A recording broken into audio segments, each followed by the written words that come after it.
What would you do if a little girl in a wheelchair pointed at your daughter and whispered, "That's my sister," forcing you to face a past you thought was buried forever? The autumn wind whipped through downtown Chicago, swirling leaves around the polished shoes of Jonathan Hale.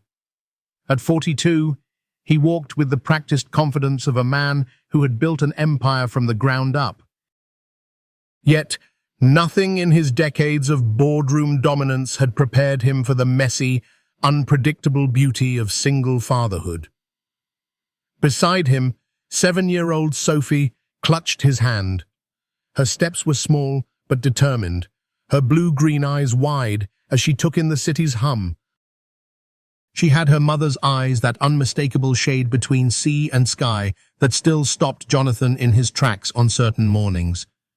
"Daddy, slow down," she said, tugging gently. Jonathan halted, blinking as though shaken from a trance. "Sorry, sweetheart," he murmured.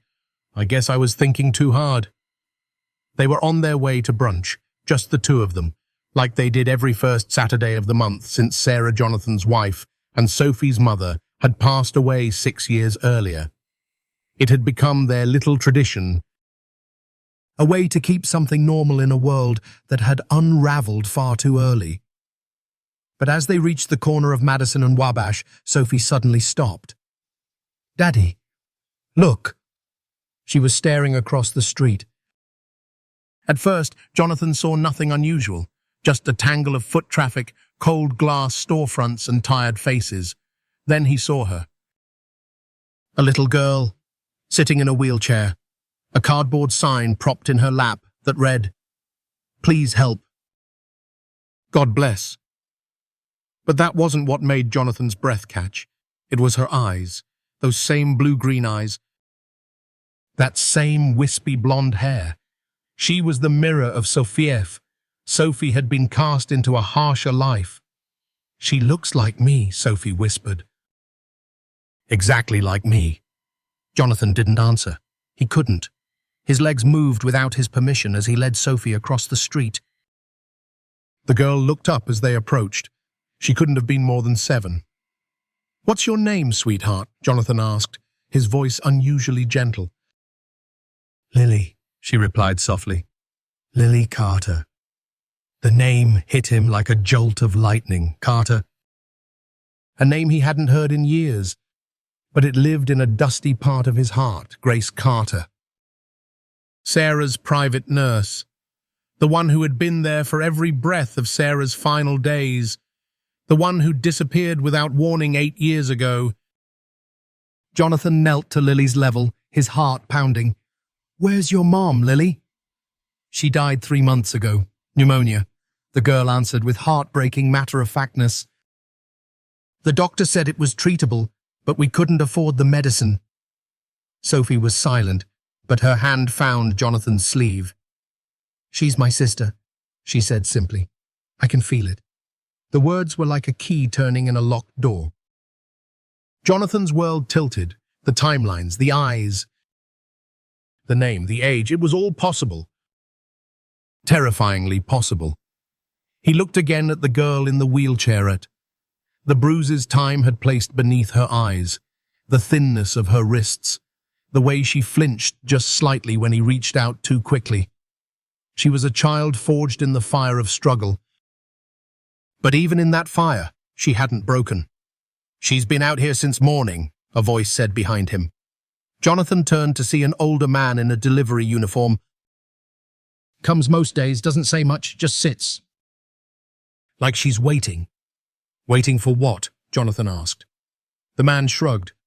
"Maybe for someone to notice." Jonathan turned back to Lily. "Do you have anyone, sweetheart? Anyone taking care of you?" The girl hesitated, then gave a small nod. "Elena?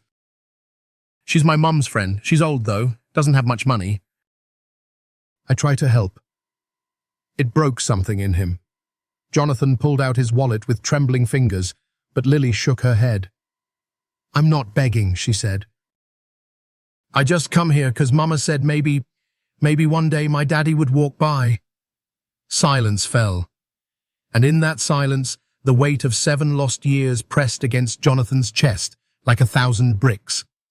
That night, long after Sophie had gone to bed, Jonathan sat alone in his study, a file cabinet open beside him, folders scattered across the Persian rug. He found Grace's name in an employee file from nearly 8 years ago. Dismissed.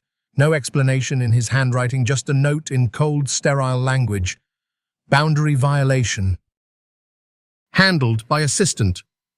Vanessa Blake had signed the form. His former executive assistant, the woman he trusted implicitly at his lowest moment. His hands trembled as he picked up the phone. "Samuel," he said to his longtime driver, "do you remember Grace Carter?"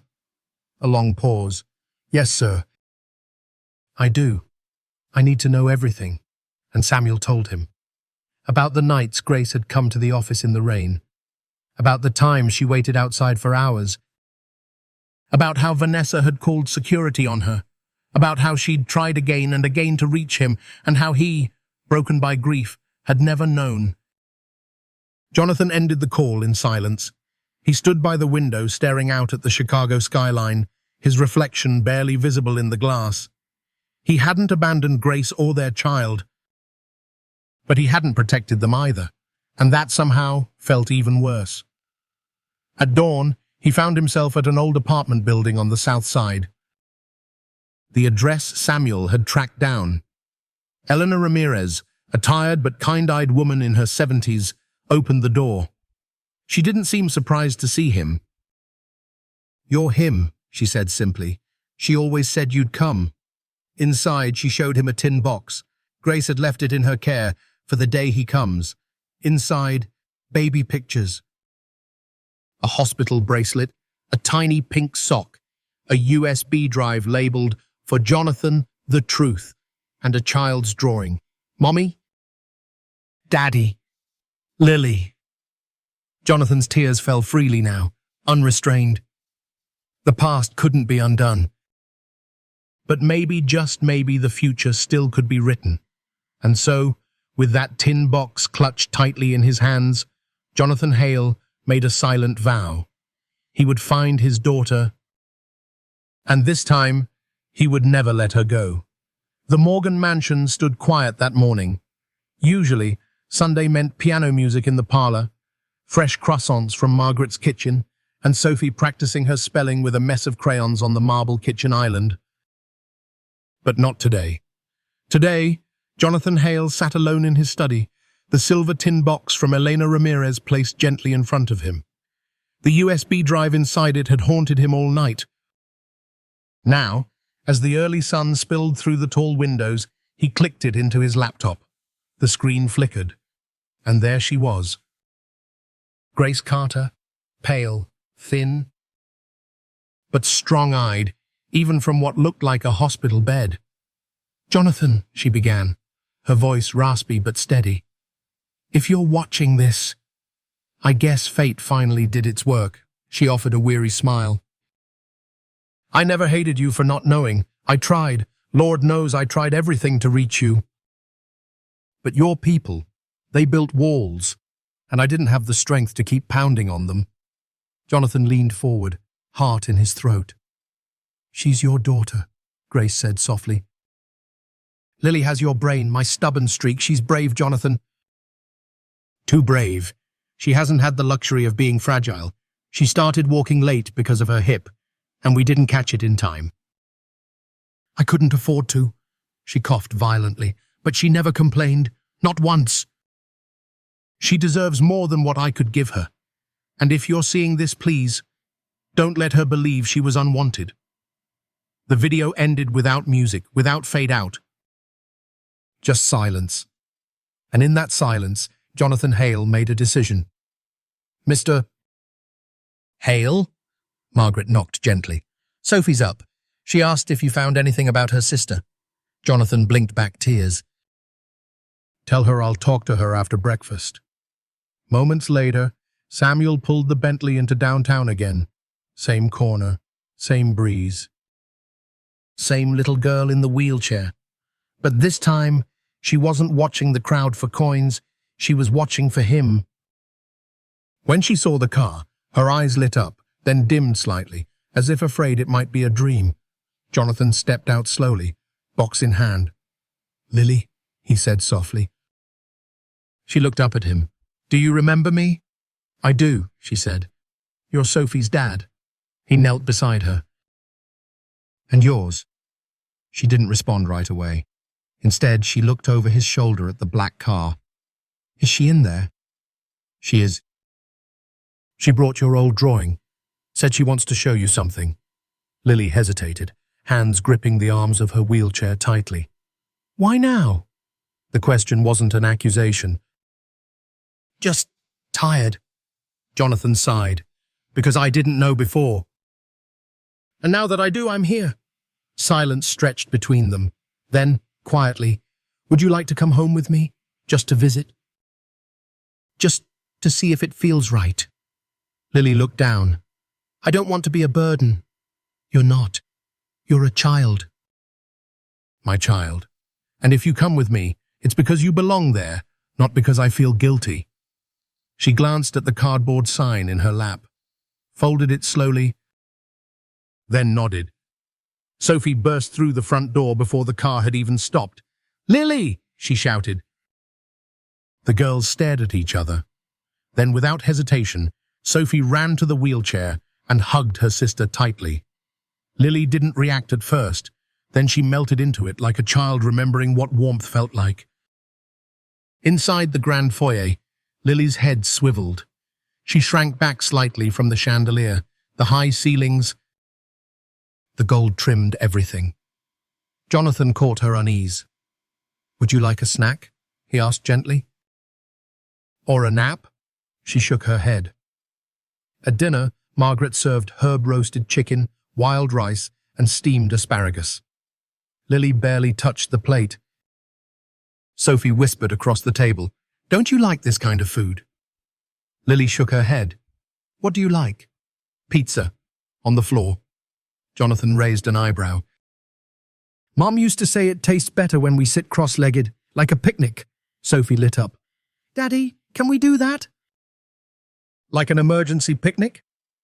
Jonathan looked at the full table setting, at the crystal glasses and polished silver, then at the two girls. "Yes," he said, "absolutely."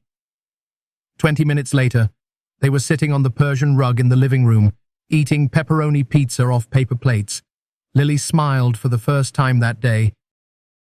"She'd have liked this," she said quietly. "Who?" Sophie asked. "My mom." Then Lily looked at Jonathan. "She told me stories about you, said you were kind, smart. That maybe you didn't know I existed, but if you ever found me, you'd never leave again." Jonathan felt his throat tighten. "She was right," he whispered. That night, Lily refused to sleep alone. Sophie offered, "She can sleep in my room, I don't mind." Jonathan tucked them both in, kissed their foreheads. As he turned to leave, Lily's voice stopped him. "Can I ask you something?" "Anything, sweetheart." "Why didn't that lady at your office let Mama talk to you?" Jonathan's heart clenched. "Because she made a terrible choice. She thought she was protecting me, but she was wrong, and I'll never let anyone come between us again."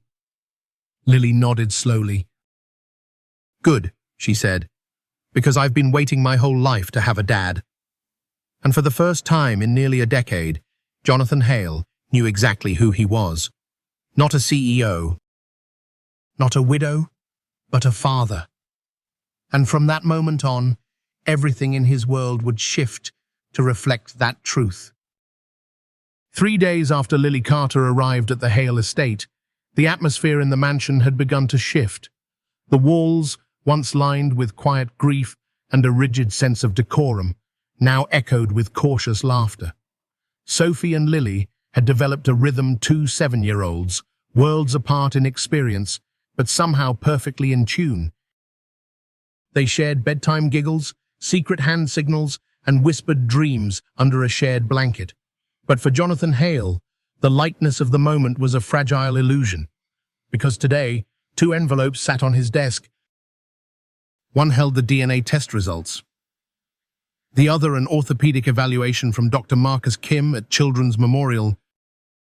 He stared at them for a long moment before calling Margaret Collins, the longtime housekeeper who had practically raised Sophie after Sarah's death. "Can you take the girls to the garden?" he asked gently. "I need to speak with Dr. Rhodes and Dr. Kim in private." Margaret nodded, her face filled with quiet understanding. Inside the study, Dr. Evelyn Rhodes, the child psychologist, sat beside Dr. Marcus Kim, who adjusted his glasses before speaking. "The DNA test is conclusive, Dr. Kim began. "Lily is, without question, your biological daughter." Jonathan exhaled sharply. Relief crashed over him like a tidal wave. He pressed a hand to his chest, fighting the unexpected sting of tears. Dr. Kim continued, opening the second envelope. "The orthopedic report confirms Lily's hip dysplasia is advanced, but not beyond repair. With surgery and long-term physical therapy, we could restore up to 80% of her mobility." Jonathan's voice caught. "You mean she could walk normally? With effort, pain, and time, yes, Doctor?" Kim said, "But the sooner we begin, the better her long-term outcome." Dr. Rhodes added softly, "Emotionally, she's in survival mode. That girl has built walls around herself to stay standing, but Sophie is helping, and so are you. The most important thing Lily needs now is consistency. Stability, reassurance that she's finally safe." Jonathan nodded, absorbing every word. "Thank you both," he said quietly. "Let's begin everything immediately." Later that afternoon, he found the girls in the sunroom. Sophie was helping Lily comb her hair, carefully avoiding a stubborn tangle. When Jonathan sat down in front of them, Lily immediately stiffened. "I have some news," he began gently. "The test confirmed what we already suspected. You're my daughter, Lily." Lily's eyes searched his face. "Mama always said you were," she whispered. "She told me bedtime stories about you, said you didn't know I was born. Said maybe someday you'd find me." Jonathan reached for her hand. "She was telling the truth, and I'm sorry it took so long." "Does that mean I can stay?" Lily asked, the words barely above a whisper. "Not just for now, but forever?" Jonathan swallowed hard. "Only if you'll have me." Lily blinked rapidly, her small fingers tightening around his. "I'd like that. Mama said you were smart and kind, and that you'd keep me safe." Jonathan pulled her into a gentle hug. "I will, sweetheart. I promise." That evening, Jonathan sat at the foot of Lily's bed, reading aloud a favorite story.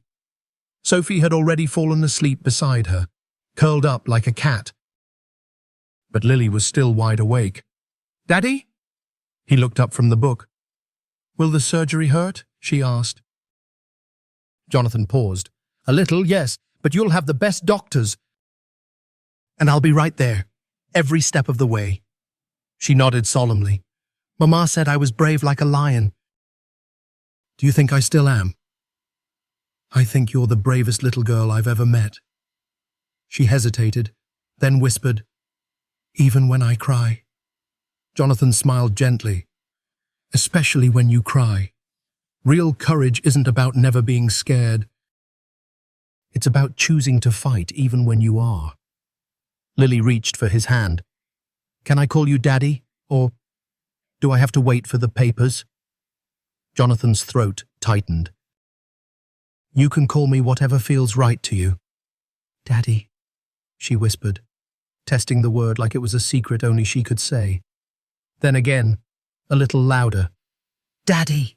He leaned in and kissed her forehead, hissed. "That's the best sound I've heard all year." The next morning, Jonathan made 2 phone calls. The first was to his legal team. "Begin the emergency custody petition," he said. "I want Lily officially recognized as my daughter." The second call was colder. "Vanessa Blake," he said flatly when his former assistant answered. "We need to talk." "Jonathan, it's been a long time." 7 years, 9 months, and 13 days, he said. "That's how long you kept me from my daughter." There was silence on the line. "I'm meeting with counsel," he continued. Expect to be contacted soon. You're making a mistake, Vanessa replied coolly. No, Jonathan said, his voice like steel. You did. And you cost my daughter her mother, her health, and 7 years of safety. That's not something I'm going to let go quietly. Later that night, Jonathan stood outside Lily's room, listening to the soft, rhythmic breathing of the two girls. Inside, the walls were decorated with drawings, stick figures with blonde hair, a rainbow above a little house. One said, Daddy, Sophie. Me, family. Jonathan felt something shift inside his chest. A long-locked door creaked open. He realized that, for the first time in years, he didn't feel like a man mourning a life he'd lost. He felt like a father who'd been given a second chance to build one. And this time, he would not fail. The Morgan mansion was quiet just after 2:00 a.m. until a scream tore through the silence. Jonathan Hale bolted upright in bed, heart pounding. Daddy! The voice cried again. He raced down the hallway, not even bothering to put on shoes.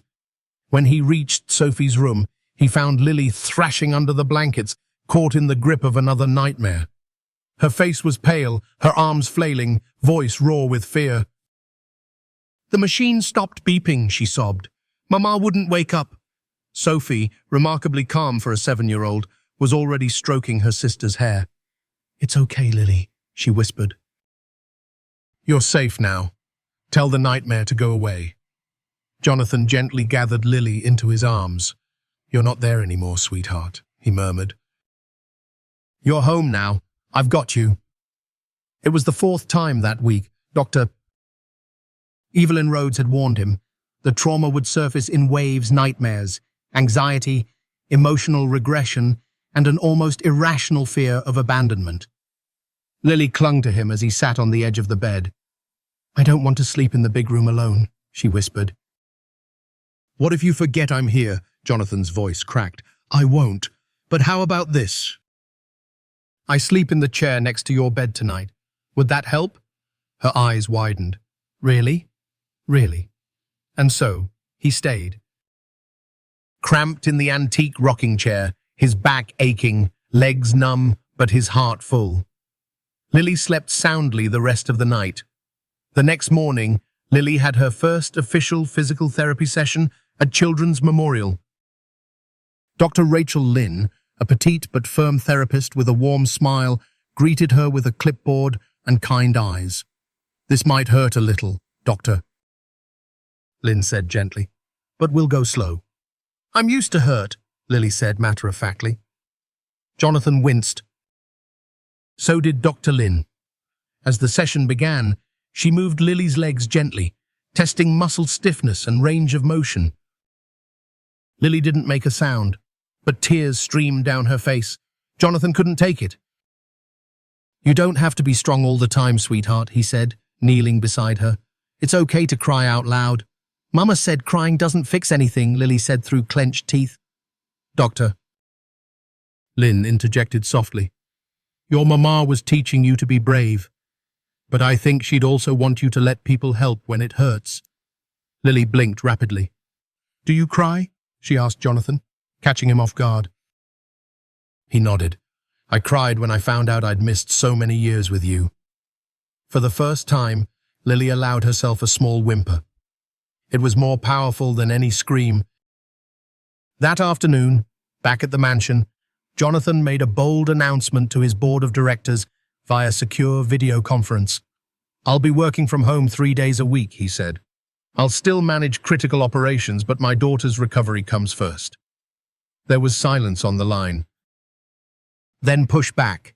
But the Tokyo markets. We're finalizing the Istanbul deal. Your presence is critical to investor confidence. Jonathan cut them off. Breakfast at 7:00. Dinner at 6:00. Bedtime stories at 8:00. No exceptions, he said. If we can't manage this with a CEO who happens to be a present father, then perhaps we're not the innovative firm we claim to be. And with that, he clicked out of the meeting. Over the next few weeks, the routine became sacred. Lily knew she could expect structure and love. Samuel Reeves, the chauffeur, taught her how to play checkers between appointments.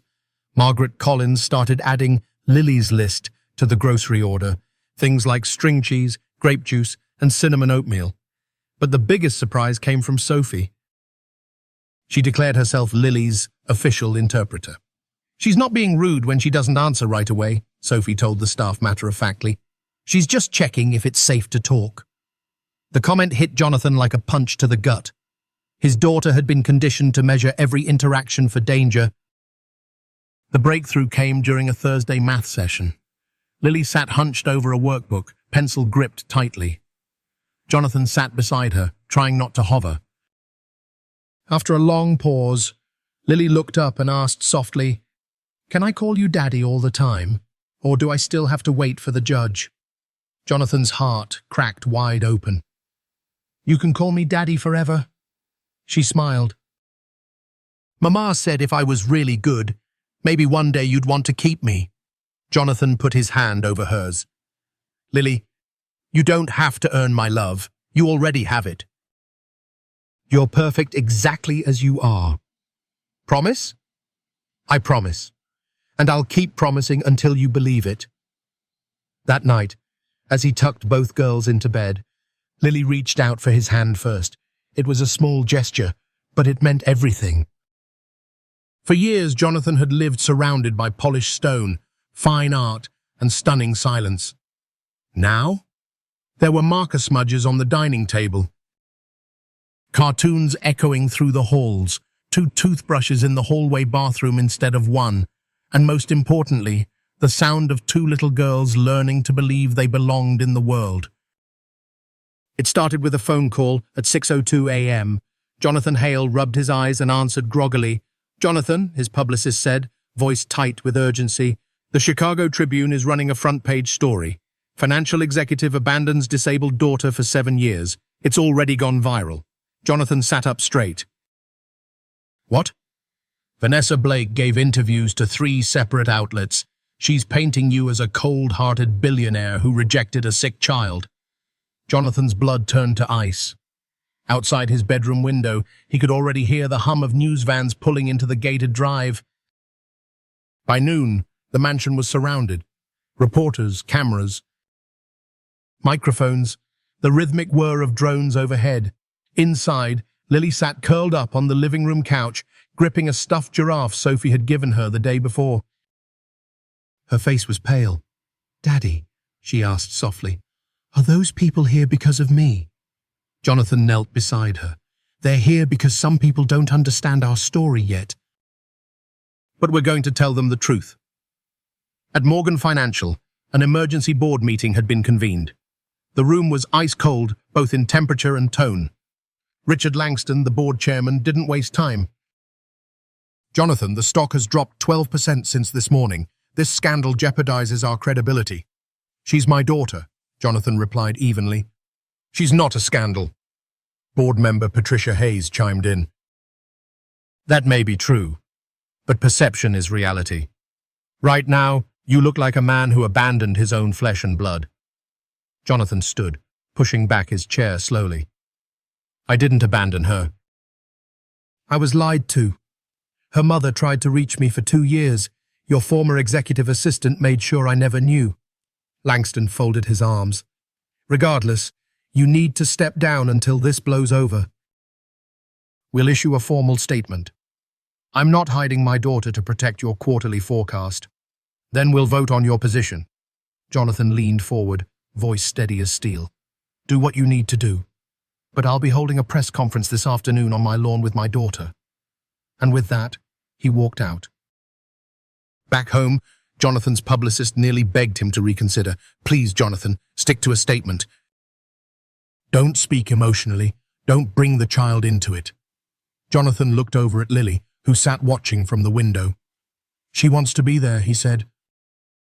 "And I want the world to see her." The press conference was short, raw, honest, unscripted. Jonathan stood on the front lawn, flanked by Lily in her wheelchair, and Sophie holding her hand. "My name is Jonathan Hale," he began, eyes fixed on the crowd. "And this is my daughter, Lily." Cameras clicked wildly. 7 years ago, her mother tried to tell me about her, Someone I trusted made sure I never found out.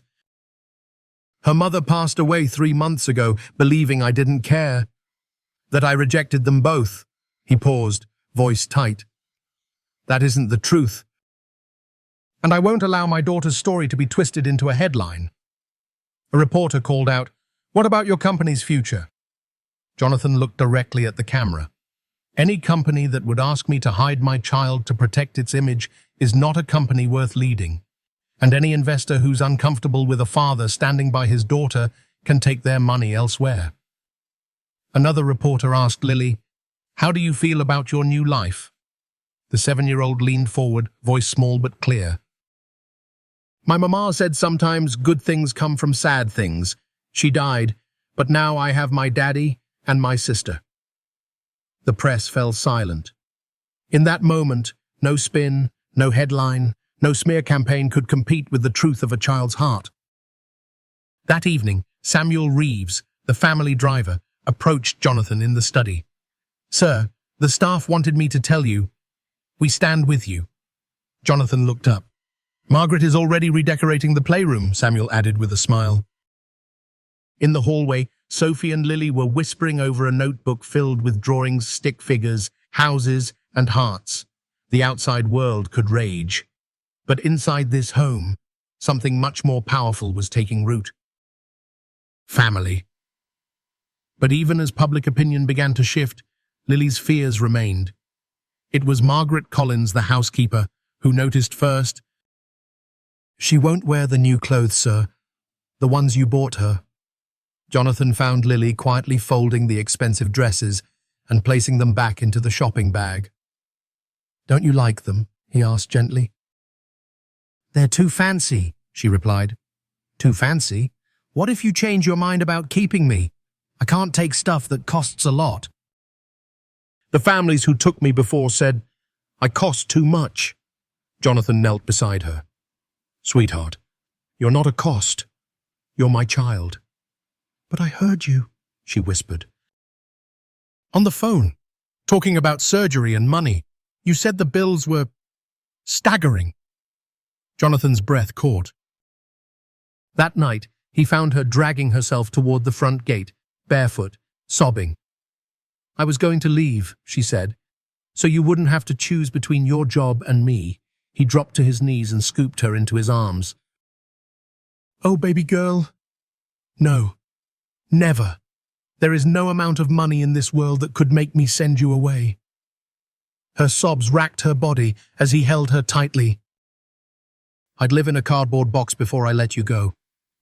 They sat on the back patio as dawn broke, her wrapped in a blanket, him still in his pajamas. "I'm not afraid of bills," he told her softly. "I'm afraid of not loving you enough. Of not making up for the years we lost." She looked up at him with cautious hope. "Promise?" He kissed her forehead. "I promise. Forever." That night, as he tucked her into bed, she reached for his hand. "Daddy?" she whispered. "Yes, even if it's hard. Thank you for not giving up." Jonathan smiled. "I think your mama's watching us tonight, and I think she'd be proud of how brave her little lion turned out to be." Lily didn't answer. She just squeezed his hand and fell asleep for the first time in weeks without a single nightmare. The annual Hale family gathering at the Lake Geneva estate had always been a pristine, formal affair. Pressed linens, polished silver, polite conversation. But this year, something was different. This year, Jonathan Hale was bringing Lily. It had been 4 months since that rainy morning on the corner of Madison Avenue, 4 months since a little girl in a wheelchair had whispered, "You're Sophie's dad." And now, she was his daughter, legally and emotionally, though the paperwork was still in process. But to his extended family, she was still a mystery. They arrived just before noon. The estate loomed in the distance, massive, stone and stately, surrounded by ancient trees and a manicured lakefront. Jonathan stepped out first, then helped Lily into her chair, adjusting the scarf around her neck. "You okay?" he asked gently. She nodded, but he could see the tension in her shoulders. Sophie, as always, was a force of nature. She ran ahead, announcing loudly, "We brought my sister, and she's amazing, just so you know." The grand wooden doors opened, revealing the matriarch herself, Eleanor Hale, Jonathan's mother. At 78, she carried herself like a queen, her grey hair pinned into a flawless chignon, a brooch at her collar that had belonged to her grandmother. Her eyes ice blue and calculating fell on Lily. "So, this is the child?" Jonathan tensed. Lily looked up with remarkable composure. "Hello, Mrs. Hale." "Thank you for inviting me to your home." Eleanor blinked. "Such manners," she murmured. "Unusual these days." The afternoon was a test. Jonathan could feel it with every glass of wine passed around, every polite smile that didn't reach the eyes. Tyler, Jonathan's cousin, and a perpetual disappointment, made pointed remarks about new branches on the family tree. Rebecca, Tyler's wife, whispered loudly about inheritance complications, but the real cruelty came, unsurprisingly, from Brad, Tyler's teenage son. "So, Lily," Brad said during cocktail hour, "how does it feel to win the daddy lottery? From homeless to mansion, that's quite an upgrade." The room went silent. Lily froze. But before she could respond, a juice box slipped from 8-year-old Michael's hands, spilling grape juice across the Persian rug. Adults gasped, but Lily wheeled forward immediately. "It's okay, Michael. Accidents happen," she said gently, grabbing napkins without waiting for instruction. Michael burst into tears. "Grandma's going to be so mad." "No, she won't," Lily said calmly. "My mama always said people who love you care more about you than about their things." The room was still, and then Sophie, standing across the room, looked straight at Brad and deliberately poured her own orange juice right onto his shoes. "Oops," she said with a perfectly innocent smile. "Looks like accidents are contagious."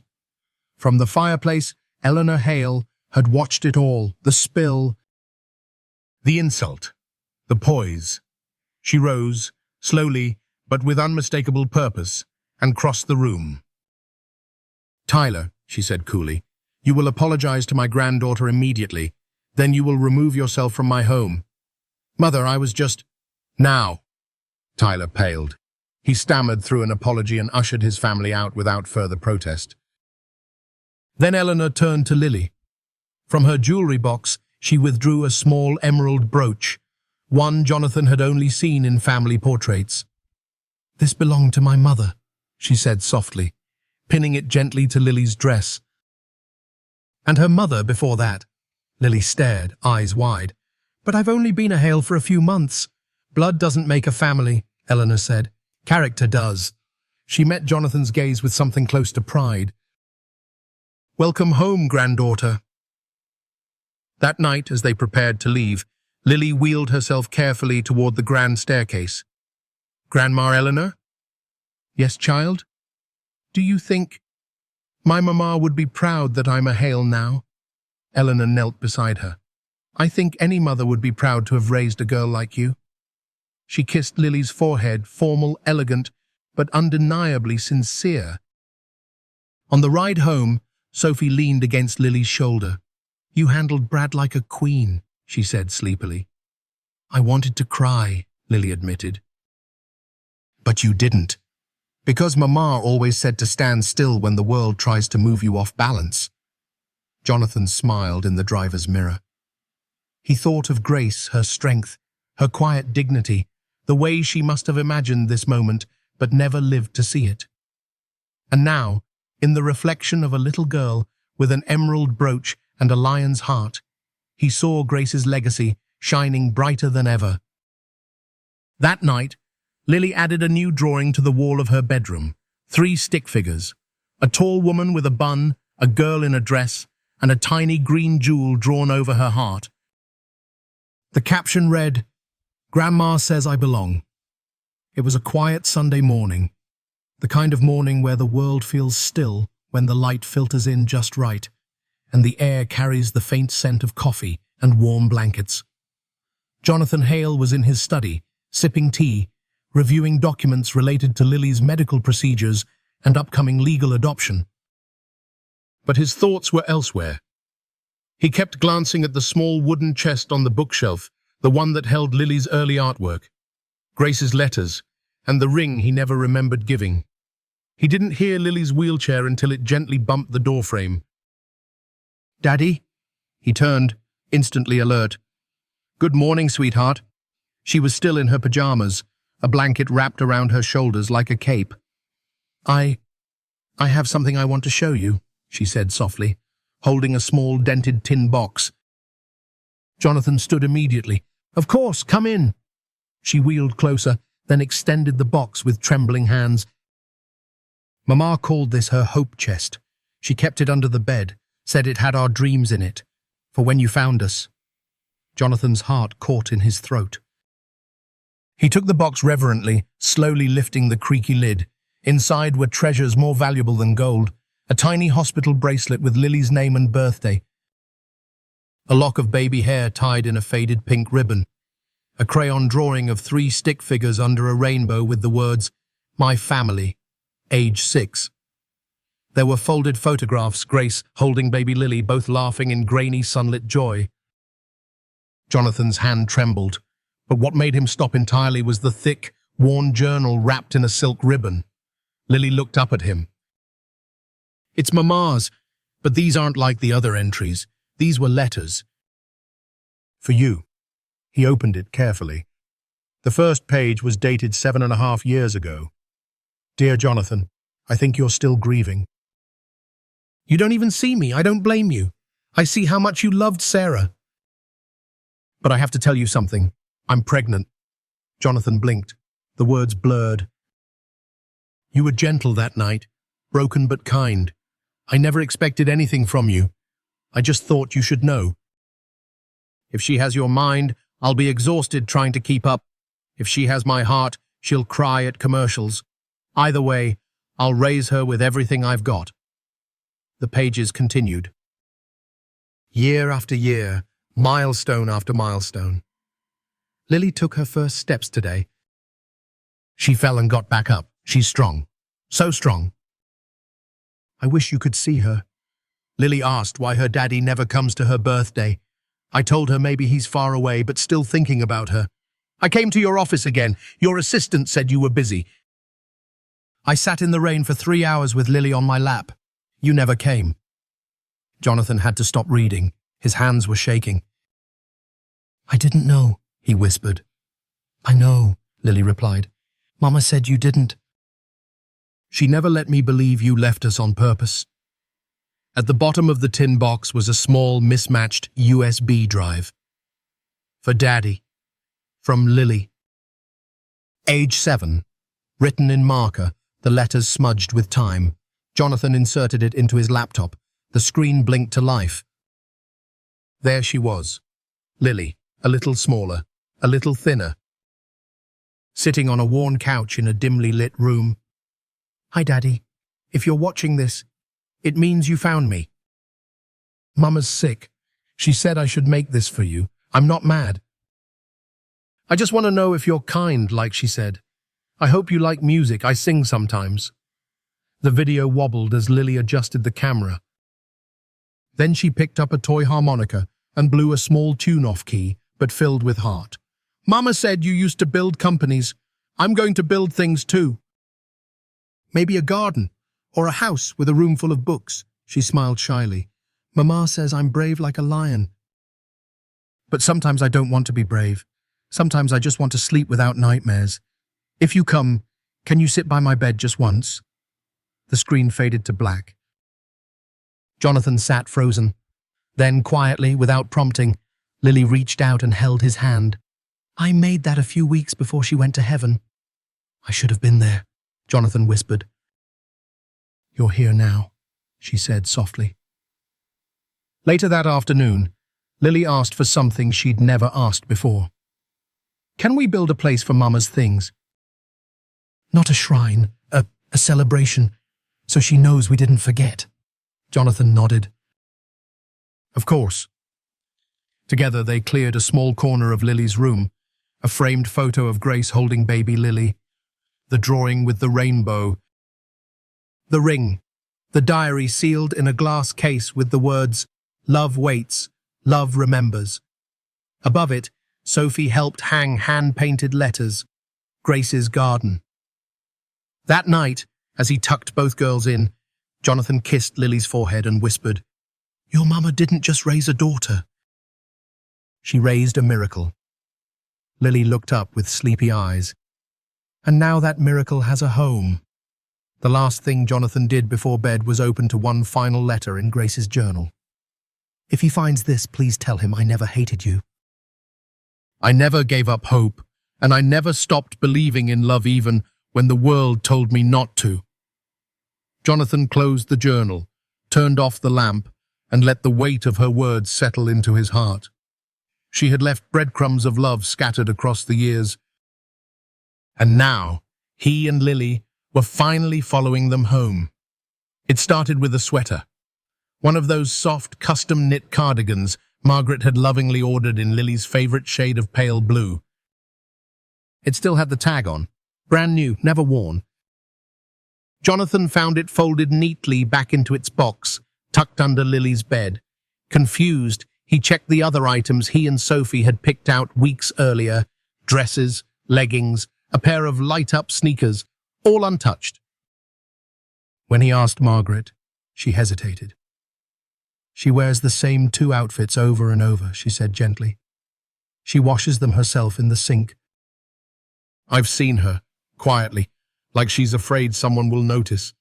Jonathan's heart sank. He found Lily reading in the sunroom later that afternoon, knees tucked up under her, her chair positioned carefully to catch the light. "Sweetheart," he said gently, "don't you like the new clothes we got for you?"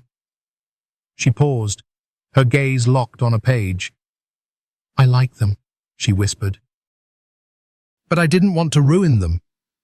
"Ruin them?" "They're too expensive," she said simply. If you ever decide not to keep me, I can't take them with me. I thought it'd be easier not to get attached." Jonathan sat beside her, stunned. He took a breath. "Lily, I'm never going to send you away." "That's what the Johnsons said too," she replied quietly. He blinked. "The Johnsons?" She nodded. "The foster home I stayed in, before Elena found me.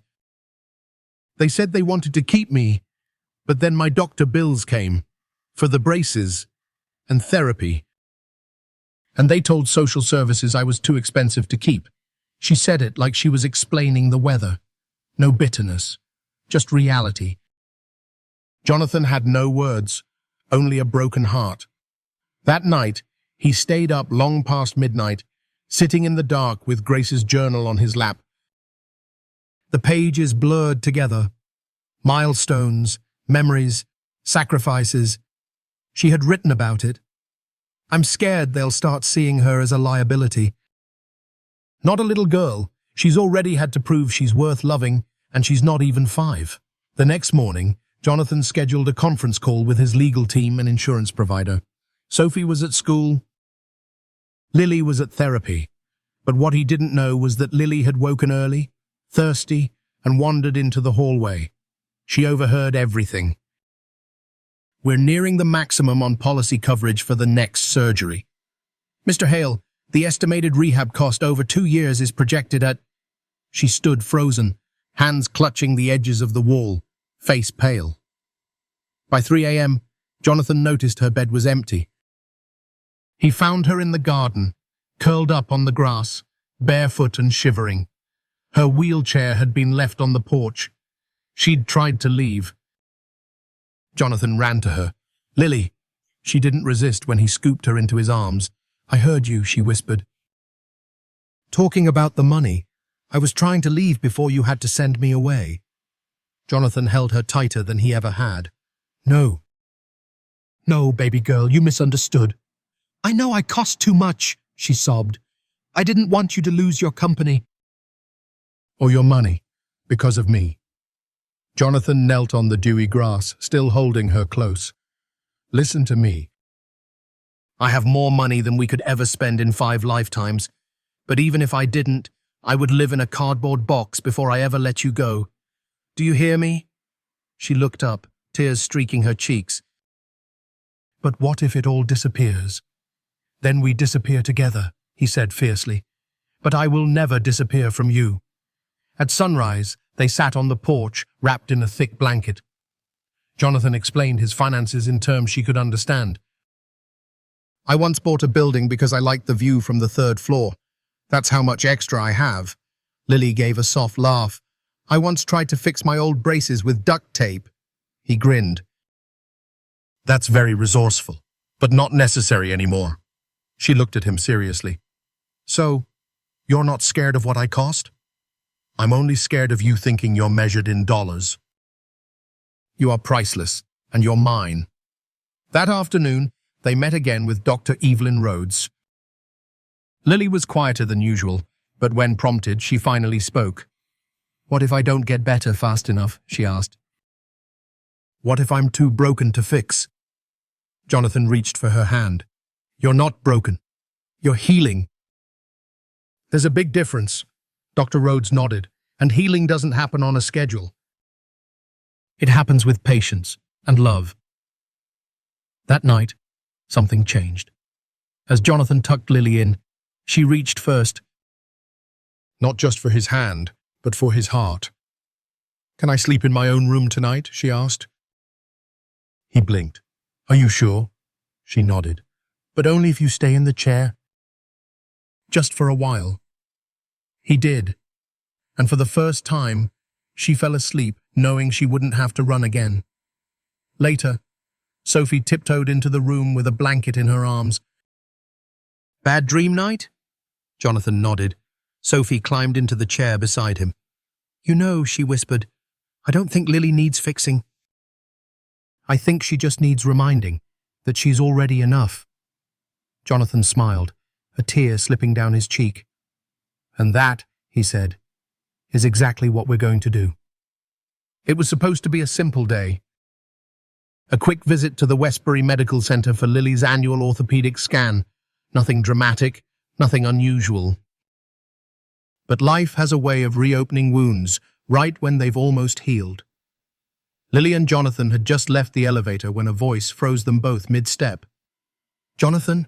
It was tentative, feminine, familiar. "Vanessa Blake." Jonathan stiffened. His former executive assistant.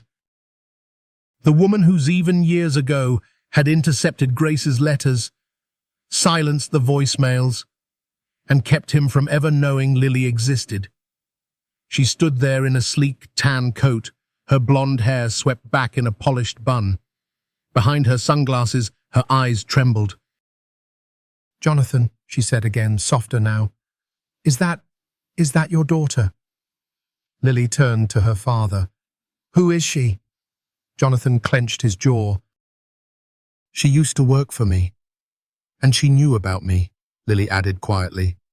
"Didn't she?" Vanessa paled. "Lily, Don't!" Jonathan cut in sharply. "You don't get to say her name like you care." Security footage had confirmed it years ago. Vanessa deleting emails, tossing letters, and even turning Grace away from the reception desk. She had done it out of jealousy, convinced that Grace was trying to trap Jonathan, and afraid that a child would threaten his rise as CEO. Jonathan had fired her when the truth surfaced. But Lily had never met her face to face, until now. "I didn't know," Lily whispered. "I always thought maybe he never came because he was too rich, too busy. But you made sure he never knew I was alive." Vanessa's face crumpled. "I was wrong. I was so wrong. You're the reason I slept in cars. The reason Mama died alone. The reason I had to beg for a blanket at 7 years old." Jonathan reached out, but Lily stepped forward on her own. "I used to dream of him every night. I had this photo of his face from a newspaper. I thought maybe if I loved him enough in my heart, he'd feel it." Her voice cracked. "And all that time, he was just across the river, living his life, while I thought I was unwanted, unlovable." Vanessa sobbed. "I'm sorry." But Lily didn't flinch. "I didn't come here for an apology. I came for the truth." They found an empty waiting room. Jonathan stayed silent, a statue of rage and grief, letting Lily lead. Vanessa sat, trembling. "I loved your father," she admitted. "Not romantically, but I admired him, protected him." "Too much. I thought Grace was just another woman trying to take advantage of him after Sarah. I thought the baby you would ruin everything he had rebuilt." She looked down at her hands. "I was wrong, about everything." Lily crossed her arms. "Do you know what it cost me?" "What it cost her? Mama sold her car to buy my leg braces. She skipped chemo appointments to take me to the library." Jonathan closed his eyes. Vanessa nodded, tears streaming now. "I wish I could go back." "But you can't," Lily said flatly. "You didn't just steal time. You stole memories, first dances, bedtime stories. My mother's last days." Silence fell. Then Lily, voice steady, asked, "Do you regret it?" "Every day," Vanessa whispered. Lily studied her. "I'm not asking for justice," she said finally. "Grace taught me better than that. She said bitterness is a burden you carry when the other person walks away free." Jonathan spoke up for the first time. "She didn't walk away. She was fired, and I made sure she'd never work in this city again." Lily turned to Vanessa. "You don't owe me anything, but you owe her." Vanessa looked up. "What do you mean?" "There's a scholarship at Westbury being set up in Mama's name. For single mothers, low income, cancer patients." She took a breath. "You'll fund the first 10 years. Vanessa nodded instantly. "Of course. And your name won't be on it. I wouldn't expect it. And you'll write a letter, not to me, but to Grace. Say everything you never let her say." Vanessa's shoulders shook, but she nodded. "I will." Back in the car, Lily was quiet. Jonathan watched her for a long moment. "You didn't have to be that graceful," he said softly. She shrugged. "Mama always said, forgiveness isn't saying it didn't matter, it's saying I matter more than the hurt." He swallowed the lump in his throat. "I'm proud of you."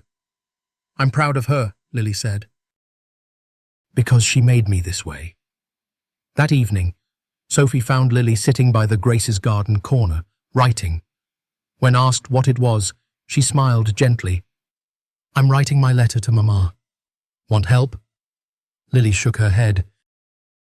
"This one's just between us." She paused. "But you can sign the bottom." Sophie grinned. "Deal." Upstairs, Jonathan lit a candle and stood by the window, staring at the skyline. He wasn't sure what tomorrow held, but he knew this. The woman he lost had raised a warrior, and that warrior had just shown the world and the past what it meant to reclaim dignity with grace. It was a Tuesday morning. Grey clouds loomed over Manhattan, but inside Family Courtroom 3B, the air was warm with anticipation. Lily sat between Jonathan and Sophie, dressed in a soft cream dress with a sunflower brooch pinned over her heart, the same brooch Grace used to wear every Easter. Her hands fidgeted with the edge of her cardigan, but her eyes stayed focused on the woman before her. Judge Marilyn Carter, firm, thoughtful, and known across New York for granting adoptions only when she believed in the soul of the case, not just the paperwork. She adjusted her glasses and looked down at the file. Lily Grace Carter, born May 2nd, 7 years ago. Biological mother, Grace Carter. Deceased. No known legal father on file. Petitioner, Jonathan Robert Hale, CEO of Hale Wren Holdings. She looked up. "Mr. Hale, why now?" Jonathan rose slowly.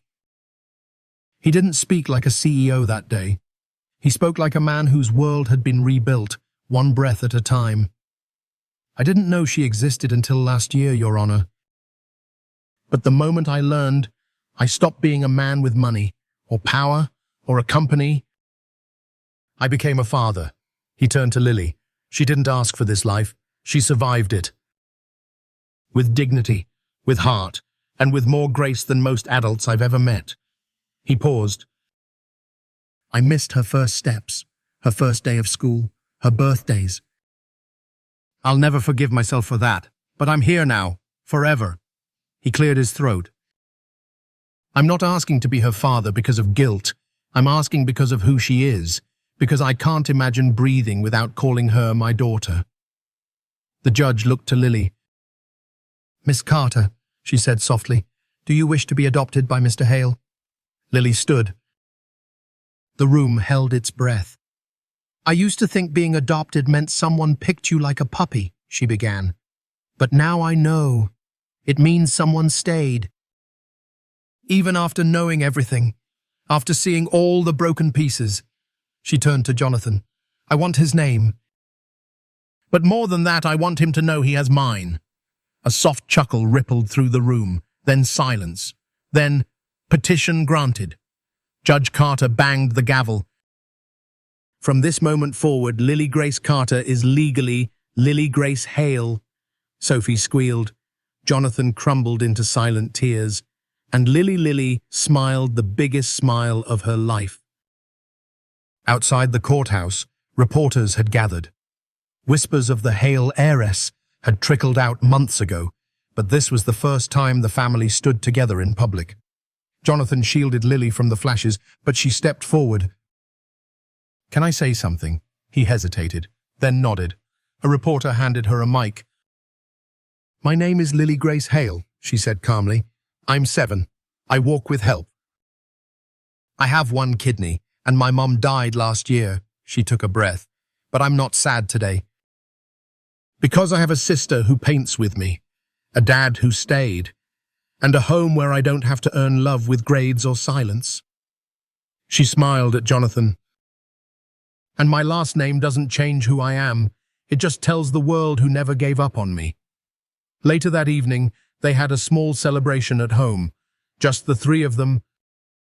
Margaret made Lily's favorite meal mac and cheese with truffle oil, and Sophie baked a cake shaped like a sunflower.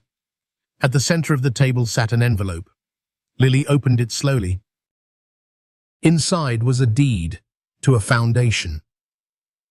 The Grace Carter Fund for Girls, dedicated to educational scholarships for young girls in the foster care system.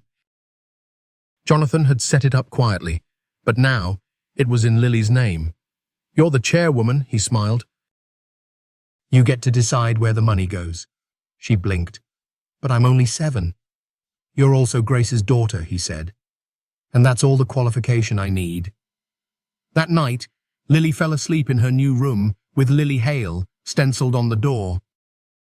Her wheelchair was beside her bed, her stuffed lion sat on her pillow, and under the covers she held Grace's journal, now wrapped in satin. Sophie kissed her goodnight. Jonathan stood a little longer, watching. Just watching, as if committing the moment to memory forever. He didn't need a boardroom. He didn't need a billion-dollar deal, because tonight, in a quiet brownstone in Manhattan, a little girl who once thought she was invisible was now seen, loved, named, and home. Sometimes we don't get to choose where we come from, but we always get to choose how we show up in this world. With dignity, with love, and with the courage to stay when it matters most. The story of Lily and Jonathan reminds us that true family isn't defined solely by blood, but by presence, compassion, and the willingness to make things right. For older adults who've known the sting of regret or the ache of lost time, this tale offers a quiet but powerful truth. It's never too late to repair, to reconnect, or to love again. Jonathan didn't just offer Lily a name, he gave her a home, a future, and the message that she was never a burden. And Lily, despite being abandoned and overlooked, taught us all something sacred. You are not defined by the silence of others. You are defined by your ability to rise and know you're worthy of love. Family isn't perfect. It's messy. But when built on honesty and care, it becomes a sanctuary not just for healing the past, but for writing a better tomorrow. Because choosing love over pride, that's what makes someone truly family.